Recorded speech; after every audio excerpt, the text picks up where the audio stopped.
Hola, ¿qué tal? Bueno, mi nombre es Arelia Delfo Macedo Aguirre, soy un alumno de la Universidad Tecnológica del Sur del Estado de México. Estoy llevando la carrera de Contaduría, llevo la materia de Derecho Laboral y en esta tarde les voy a hablar un poco acerca de los derechos de preferencia, antigüedad y ascenso.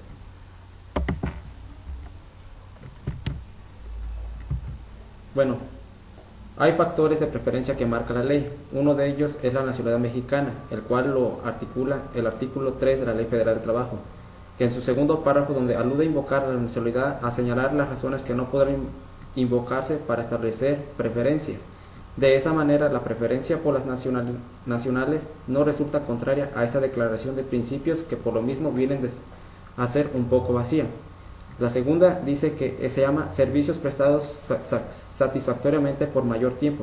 Esta se refiere a trabajadores que, sin tener el carácter de trabajadores de planta, prestan servicios en una empresa o establecimiento supliendo las vacantes transitorias o temporales y a las que desempeñan trabajos extraordinarios o por obra determinada que no constituyan una actividad normal o permanente de la empresa.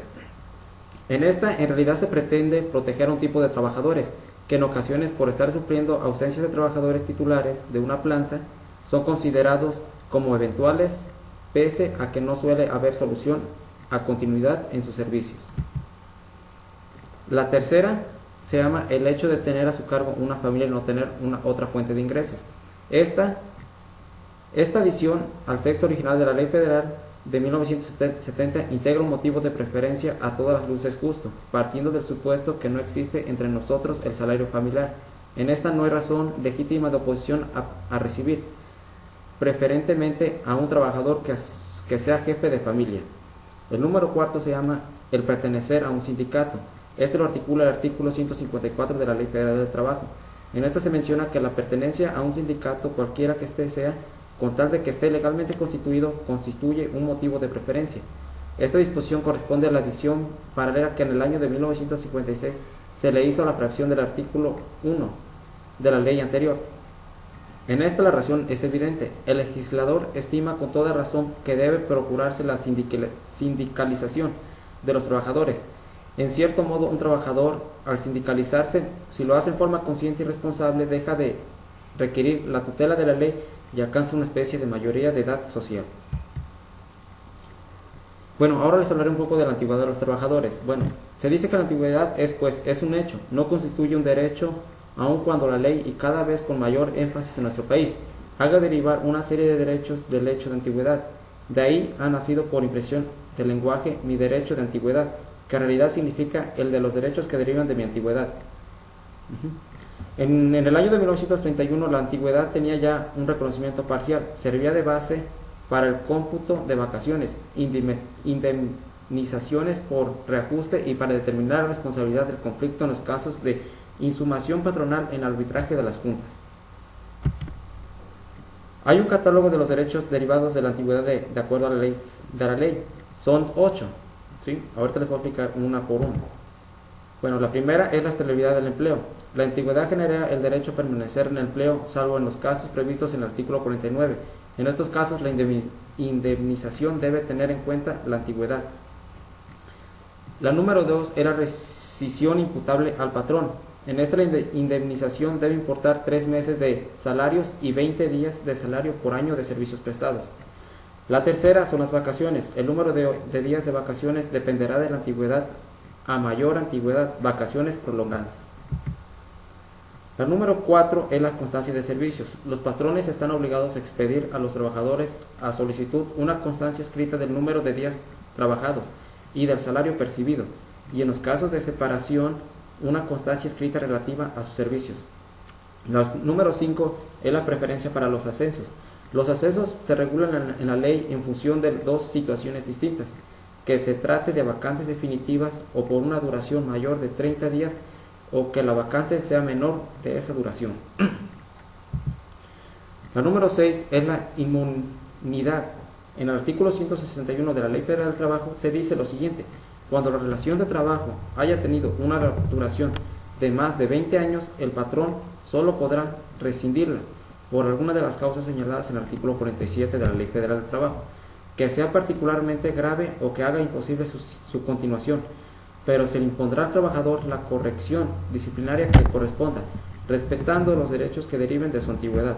De esta disposición, que nos parece atinada, derivan algunas cuestiones que es preciso poner en claro.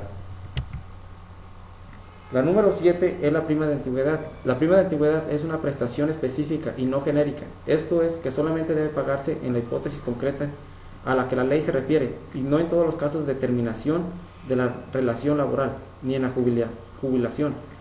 Se entienda o no se constituye un caso de terminación.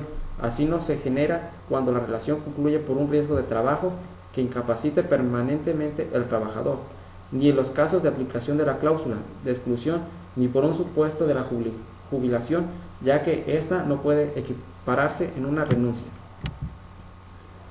La número 8 es la responsabilidad del conflicto.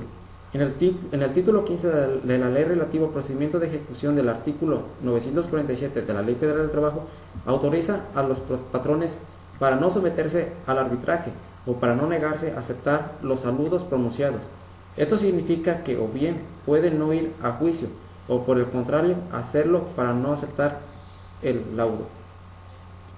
En realidad este es un derecho relativo, ya que de acuerdo al último párrafo del propio artículo 947 no se podrá ejercer ese derecho en los casos de las acciones consignadas en el artículo 123, fracción 22, apartado A de la Constitución. Esto es cuando las acciones deriven de un despido o de la rescisión intentada por el trabajador por causas imputables al patrón. Ahora pues les hablaré un poco sobre la prima de antigüedad. Aparentemente la prima de antigüedad está regulada por el artículo 162 de la Ley Federal del Trabajo.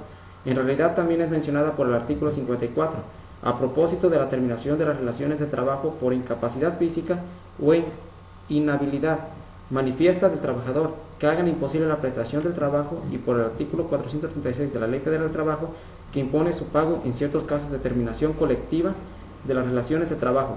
Esto es las previstas en el artículo 434, con la excepción del marcado en la fracción número 4. La naturaleza jurídica de la prima de antigüedad es un motivo de discusiones. Ha sido el problema de determinar la naturaleza jurídica de la prima de antigüedad. Algunos juristas, queriendo ver en ella una prestación indemnizatoria, rechazan la fórmula legal que tengan también derecho a ella. Los trabajadores que son despedidos con causa justificada, concretamente Baltasar Carbazo señala que cuando el sector empresarial se percató de que también existe la obligación de cubrir dicha prima a todos los trabajadores que se separarán de su empleo con justificación o injustificación, se estimó que dicha prestación no se justificaba, sobre todo cuando se trataba de un despido injustificado o por la comisión de un delito. Los sujetos con derecho a la prima.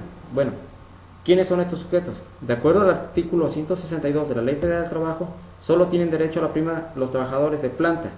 Aquí surge de nuevo un problema. Quedan excluidos del pago de la prima de los trabajadores de confianza. Si nos atentamos a la ley, aparentemente sí. Recuérdese que la fracción 2 del artículo 127 de la Ley Federal del Trabajo, el concepto de planta excluye el de confianza. Sin embargo, no creemos que pueda ser admitida de esa tesis, que descansa ciertamente en un error del legislador. Por otra parte, tampoco parece congruente con el espíritu proteccionista que se dice tiene la ley hacia los trabajadores transitorios o temporales que, sin embargo, laboran por tiempo considerable, el excluirlos de un beneficio que por los supuestos en que se apoya, al menos en el caso de renuncia, exige una prolongada relación laboral. Bien merece un trabajador eventual o temporal con más de 15 años de antigüedad la prima correspondiente. Importe de la prima.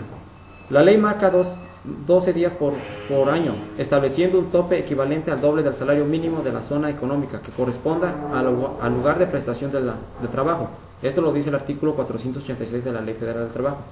No se dice que se trate del salario mínimo general, pero sí debe entenderse, ya que se refiere al salario mínimo en singular de una determinada zona, y este solo puede ser el general. El criterio del legislador de referir el importe a un valor variable es correcto, pero es discutible de la aplicación de un tope.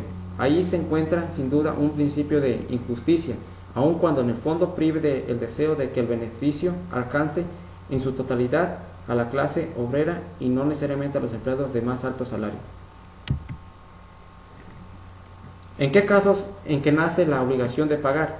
De acuerdo con lo dispuesto en la fracción 3 del artículo 162 de la Ley Federal del Trabajo y en los artículos 54 y 436 de la misma, la prima debe de cubrirse en los siguientes casos. El número 1. A los trabajadores que se separen voluntariamente de su empleo, siempre que hayan cumplido 15 años de servicios. Está articulado por el artículo 162. Número 2. A los que se separen por causa justificada, como rescisión imputable al patrón, y a los que sean separados de su empleo independientemente de la justificación del despido. Número 3. A los que sufran incapacidad física o mental o inhabilitada manifiesta que haga imposible la prestación del trabajo. La número 4. A los trabajadores cuyos contratos terminen por fuerza mayor o caso fortuito, no imputable al patrón, o por la incapacidad del patrón, física o mental, o su muerte que produzca como consecuencia necesaria, inmediata y directa la terminación de los trabajos. Número 5. A los trabajadores cuyos contratos terminen por incosteabilidad notoria y manifiesta de la explotación. Número 6. En los casos de terminación de los contratos por agotamiento de la materia objeto de una industria extractiva. Número 7. En los casos de terminación de los contratos de trabajo por concurso o quiebra legalmente declarada, si la autoridad competente o los acreedores resuelvan el cierre definitivo de la empresa o la reducción definitiva de sus trabajos. Número 8. En caso de muerte del trabajador. El escalafón y ascenso de los trabajadores. Bueno, en el artículo 160 de la Ley Federal del Trabajo se dispone que cuando se trate de vacantes menores de 30 días se estará a lo dispuesto en el párrafo primero del artículo anterior. Esto es, serán cubiertas por el trabajador más antiguo de la categoría inmediata inferior de la respectiva profesión u oficio. Se trata de un ascenso automático, fundado exclusivamente en la antigüedad. A este sistema se le suele llamar por los patrones de escalafón ciego. En el caso de vacantes definitivas provisionales por más de 30 días o puestos de nueva creación, la ley ordena aplicar igualmente el escalafón ciego, esto es, conceder la vacante al más antiguo de la especialidad, si no se ha cumplido por la empresa con la obligación de capacitar previsto en el artículo 132. Por el contrario, la solución se suaviza y se pone en juego también la capacidad. Si ha existido alguna forma de capacitación, el procedimiento será el siguiente. El procedimiento consta de varios puntos. El primero dice, será llamado en primer término el trabajador más antiguo de la categoría inmediata inferior a aquella en que ocurre la vacante. Le corresponderá el ascenso si demuestra ser apto.